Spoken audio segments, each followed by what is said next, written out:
Hey guys, I will show you how to fix this problem. So let's fix this issue together. First of all, we need to open settings. So right click on the start icon and click on settings. Once we are here, we need to click on these three lines and then just go to personalization, and then we need to click on colors, and then we have to disable this option, transparency effects. Okay. Disable this one. After that, go to the accent color and set these as manual.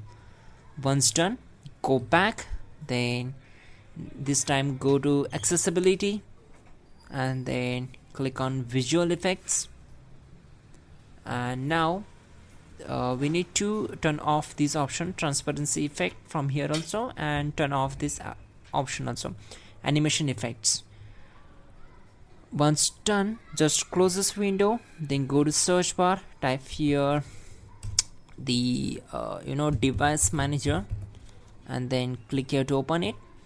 Once we are here, we need to expand the display adapters. Right click on the particular device, go to its properties, go to drivers tab and click on update driver. Make sure you are connected with your internet connection, then select first option. If this not works, you can choose the second one also.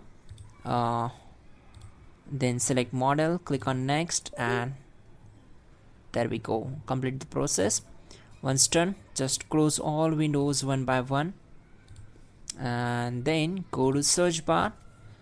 This is the last method, so go to search bar, type here power cfg.cpl,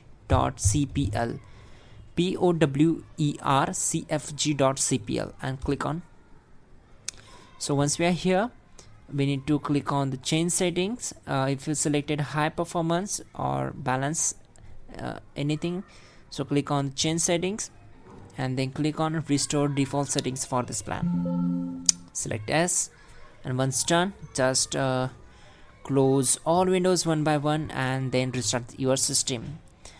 That's it guys. You can also check out our pinned comment, or in a description box you will get a link there, so click on it and it will help you to fix this issue quickly and effectively. That will be a better way to fix this issue, and then restart the system. That's it. Like the video and please do subscribe the channel.